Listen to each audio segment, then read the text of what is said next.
नमस्ते स्टूडेंट्स, आइए आज हम फिर चर्चा करते हैं हमारे chapter number second 9th class के लिए। चैप्टर सेकंड जो था कि क्या हमारे आसपास के पदार्थ शुद्ध होते हैं, इस पे हम चर्चा कर रहे थे। और हमने लास्ट वीडियो में पढ़ा था कि अपकेंद्रण बल और दो अघुलनशील द्रवों को किस प्रकार से पृथक किया जाता है। कोलाइडल वेरिएंट पढ़े थे, उनकी विशेषताएं पढ़ी थी, उनके गुण धर्म पढ़े थे, उनके अनुप्रयोग पढ़े थे। आइए आज हम पढ़ते हैं कि स्टूडेंट्स कपूर और नमक मिल जाए तो उन्हें कैसे पृथक करेंगे। कपूर है, नेप्थलीन है, ये गर्म करने पर सीधे ठोस से गैस में बदल जाते हैं।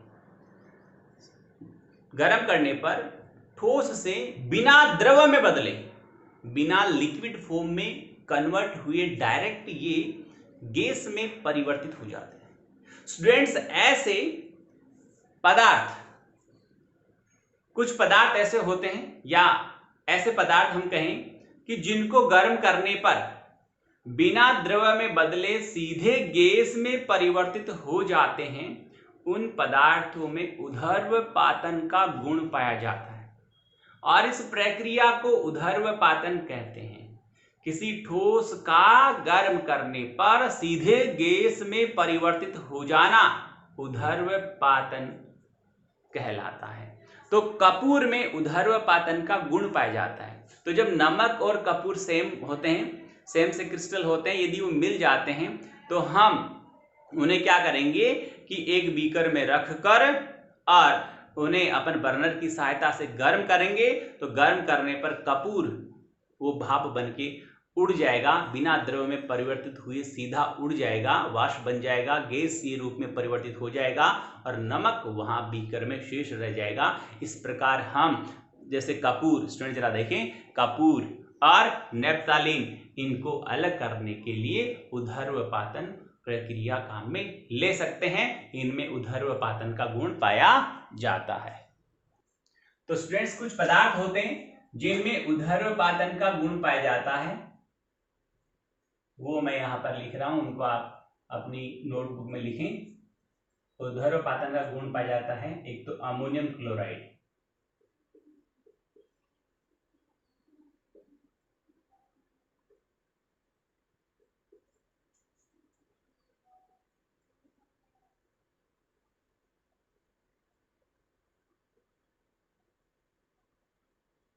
NH4Cl, ठीक है। और एक मैंने बताया आपको नेप्थलीन, ठीक है। अमोनियम, देखिए बोर्ड पे आराम से देखिए स्टूडेंट्स कि अमोनियम क्लोराइड NH4Cl और नेप्थलीन और जैसे मैंने बताया आपको कपूर, काफी एग्जांपल, कपूर, और एक होता है एंथ्रासीन। इन सब में ऊर्ध्वपातन का गुण पाया जाता है। देखिए आराम से, ammonium chloride NH4Cl, naphthalene, Kapoor और एंथ्रासीन में ऊर्ध्वपातन का गुण पाया जाता है। ये गर्म करने पर सीधे द्रव में न बदलकर गैस ये रूप में परिवर्तित हो जाते हैं। आगे देखिए हम बात करते स्टूडेंट्स, हम देखते हैं कि जो काली शाही होती है, डाई जिसे बोलते हैं, वो डाई में अपन ये सोचते हैं कि एक ही रंग होगा, पर उसमें विभिन्न प्रकार के रंग उसमें मिक्स होते हैं, अलग अलग प्रकार के उसमें रंग मिक्स होते हैं। उन रंगों को हम अलग कैसे करें, उनको पृथक करने की कौन सी विधि है? उस विधि का नाम है क्रोमेटोग्राफी। क्या नाम है? क्रोमेटोग्राफी इसका नाम है। स्टूडेंट, इसमें क्या होता है मैं आपको बताता हूं, जरा देखिए कि एक बीकर या एक परख नली में हम जल ले लेते हैं और इसमें जो डाई है, जो शाई है, अपन बोलते हैं डाई, जिसमें बहुत सारे कण है, वो इसमें जल है और इसके ऊपर एक छानक, यहां पर एक छानक पत्र लगाते थे। अब क्या होता है स्टूडेंट्स कि इस पानी के कण जब इस छानक पत्र की ओर ऊपर की ओर अग्रसर होते हैं तो वे अपने साथ डाई के कणों को भी ले जाते हैं। तो ये कुछ समय बाद क्या होता है कि जब ये बार बार ये प्रक्रिया होती है, जब ये डाई के कण ऊपर उठते हैं हल्के होने कारण, यहाँ पर डाई के कण जो हैं वो विलय का काम करेंगे। डाई तो विलय का काम करेगी और जो जल है, पानी है, वो विलय का काम करेगा। कौन? जल या पानी के कण। अब जब पानी के कण ऊपर की ओर अग्रसर होते हैं तो वे डाई के कणों को साथ ले जाते हैं। इस प्रक्रिया के दौरान डाई के जो कण है छानक पत्र से छन के ऊपर आ जाते हैं और हम कुछ समय बाद देखते हैं कि छानक पत्र के ऊपर अलग अलग कलर के, अलग अलग रंग के कण वहां पर मौजूद हैं, जो जिनसे मिलकर डाई बनी थी और जल विलायक के रूप में उन सबको घोलने का काम कर रहा था। इस विधि में क्या होता है स्टूडेंट्स, इस विधि का जो अनुप्रयोग है वो क्या होता है कि रंगों को पृथक करने में काम मिल जाता है, यानी डाई से, डाई में बहुत सारे कलर मिले होते हैं, डाई से देखिए यहाँ पर इस तरह से इस क्रिया विधि में क्या होता है कि डाई से रंगों को अलग करने में इसका प्रयोग होता है। और जो प्राकृतिक रंग है, रंगों से जो पिगमेंट का जो उसमें जो कलर कौन सा है, किस कारण, किस रंग के कारण, किस उस एलिमेंट के कारण वो रंग दे रहे हैं, वो एलिमेंट उन्हें अलग करने का भी यही एक तरीका, यही एक प्रयोग है। और हम इस क्रिया में क्या देखते हैं स्टूडेंट्स कि रक्त में जो नशीले पदार्थ हैं, कई बार आप देखते होंगे किसी व्यक्ति ने तंबाकू का सेवन किया है या ऐसे पदार्थ का सेवन किया है जिस के कारण उनके कुछ अंश, कुछ कण, सूक्ष्म कण क्या होते हैं कि इसे उसके रक्त में मिक्स हो जाते हैं। और जब उसकी जांच होती है तो जांच करने के लिए, उन कणों को अलग करने के लिए इसी विधि को काम में लेते हैं। इसका नाम है क्रोमेटोग्राफी।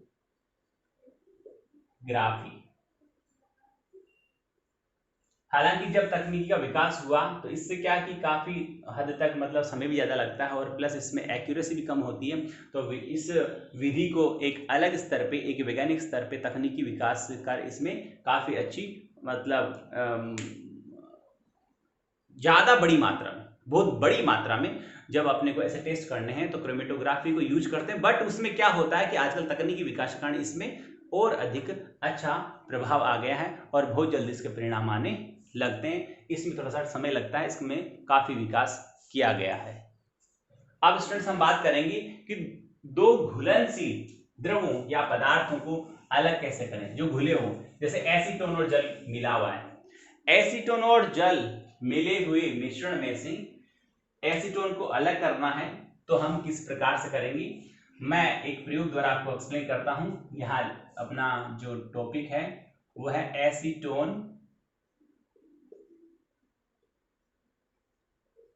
व जल के मिश्रण से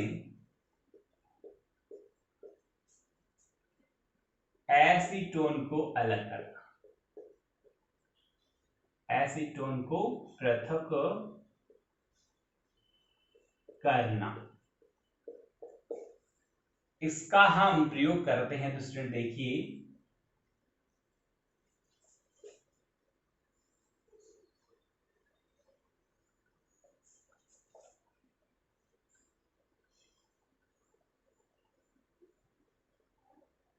ये प्लेट है और ये स्टैंड है,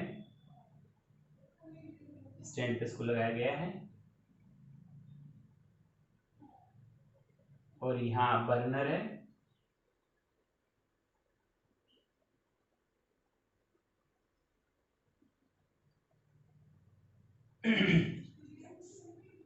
इस जाली की सहायता से, जाली के ऊपर रखते हैं अपन इसको ताकि ये जो हमारा फ्लास्क है वो गर्म होके टूटे नहीं।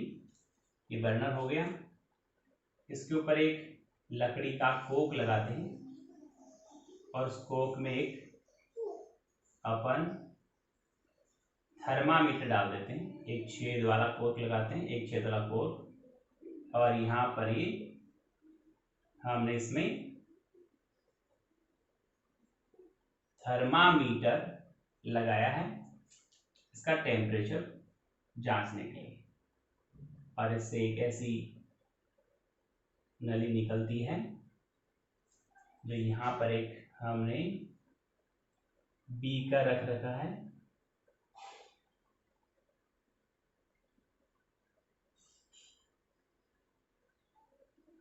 उसमें बूंद बूंद करके आता है। यहां पर शीतलन के लिए हम छोटे छोटे कांच के टुकड़े भी डाल सकते हैं, इसमें जल भी भर सकते हैं। जल भर दिया मान लो इसमें, यहाँ ऊपर से जल भर दिया इसमें, और इसमें वो एसीटोन और जल का मिश्रण है वो उसमें डाल दिया। एसीटोन प्लस जल का मिश्रण डाल दिया। अब पूरा प्रयोग समझिए।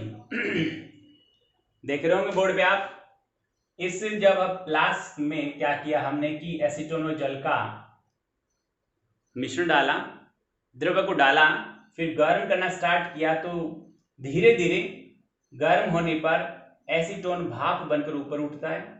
यहाँ कोर्क लगा हुआ, कोर्क से बंद है। यहाँ से ये थर्मामीटर की जितनी जगह थी, जो थर्मामीटर यहाँ पे फिक्स है, जो हमें टेम्परेचर, जितना इन दोनों के टेम्परेचर में डिफरेंस होता है, यानी 25 केल्विन तक के टेम्परेचर के डिफरेंस वाले दो घुलनशील द्रवों को अलग करने की ये विधि है। 25 केल्विन तक का डिफरेंस हो तो उनके तापमान पर, जिस तापमान पर एसीटोन उबलकर भाप बनना प्रारंभ हो जाता है, उतना ही हम तापमान थर्मामीटर से देखकर फिक्स रखेंगे, ज्यादा नहीं रखेंगे, वरना तो पानी भी भाप बनकर ऊपर उठना प्रारंभ हो जाएगा। क्योंकि यहाँ पर पानी और एसीटोन के वाष्पीकरण जो क्वथनांक होता है उसमें कम से कम 20 केल्विन के नियर अबाउट डिफरेंस होता है। तो हम टेम्परेचर देखेंगे और उतना ही टेम्परेचर मेंटेन करके रखेंगे। जब ये एसीटोन भाप बनना प्रारंभ हो जाए, उतना ही अपन यहाँ पर बर्नर को फिक्स कर देंगे ताकि टेम्परेचर बढ़े नहीं। और एसीटोन की वाष्प ऊपर उठती है तो यहाँ ऊपर निकलने की जगह नहीं है, तो ये इस नली से होकर इधर आती है। यहाँ जब पहुंचती है तो इस पानी के कारण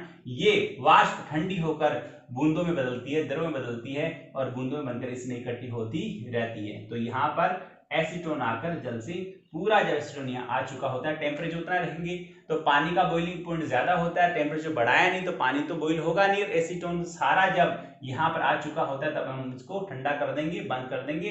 तो पानी से एसीटोन को, यह जो अपन ने अलग किया है, इस विधि का नाम है आसवन विधि।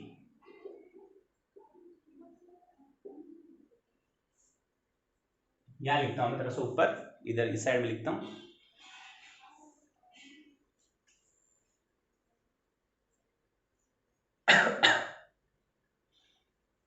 तो स्टूडेंट,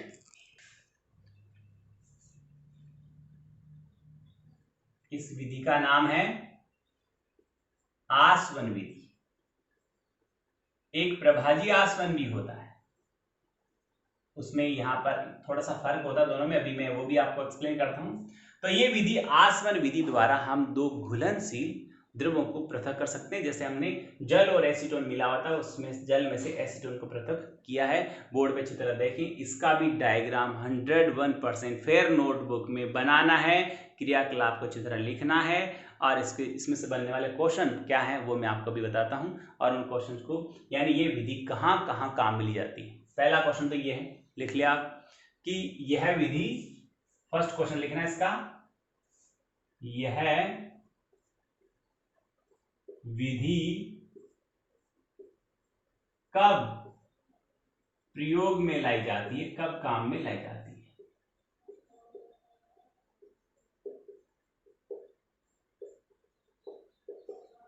तो इसका उत्तर लिखना कि जब दो घुलनशील द्रवों को अलग करना हो और उनके क्वथनांक में लगभग 25 केल्विन के आसपास डिफरेंस हो, तब आसवन विधि द्वारा उन दोनों घुलनशील द्रवों को हम पृथक कर सकते हैं। आगे देखिए स्टूडेंट्स, इसमें एक है प्रभाजी आसवन, और प्रभाजी आसवन भी इतने ही केल्विन टेम्परेचर के डिफरेंस वाले दो घुलनशील द्रवों को अलग करने के काम में ली जाती है, जो मैंने पहले भी आपको बताया है कि जैसे इसमें और प्रभाजी आसवन के संयंत्र में क्या प्रयोग में क्या। प्रभाजी आसवन में और इसमें फर्क इतना सा है कि प्रभाजी आसवन में जो ये प्रभाजी आसवन नली होती है उसमें कुछ कांच के टुकड़े वगैरह से डाल दिए जाते हैं जो उस वाष्प को संघनित या ठंडा करने के लिए हेल्प करते हैं, और कोई इसमें ज़्यादा फर्क नहीं होता है। यहाँ पर आप जब डायग्राम बनाओ तो बुक में देखकर अच्छी तरह से बनाना। यहाँ एक स्टैंड भी और हमें बनाना होगा जिसके ऊपर ये, जिसके सहारे अपन इसको खड़ा रख पा रहे हैं, और इसको यहाँ पर अपन एक होल्डर के द्वारा इसको यहाँ पर अपन होल्ड करेंगे। और इस प्रकार आप अच्छी तरह से देखकर बुक में नीट एंड क्लीन डायग्राम बनाएंगे और सारे इसके कंपोनेंट्स के जो भाग हैं उनके नाम लिखेंगे और इसे अच्छी तरह से अनुप्रयोग को एक्सप्लेन करेंगे। तो इसके बाद आसवन और प्रभाजी आसवन, इसमें कोई ज़्यादा फर्क नहीं है, प्लस आप बुक से आराम से उसको पढ़ लेंगे थ्योरी में, और थ्योरी में कुछ ऐसा नहीं जो आपको ज़्यादा बोर्ड पे लिख के एक्सप्लेन किया जाए।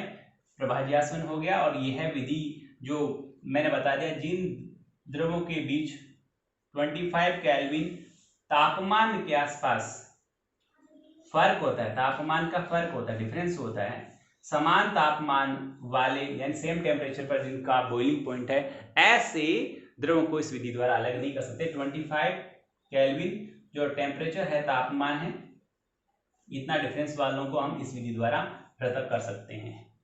तो स्टूडेंट, इस प्रकार हमने आज ये पढ़ा कि बहुत ही शानदार टॉपिक थे।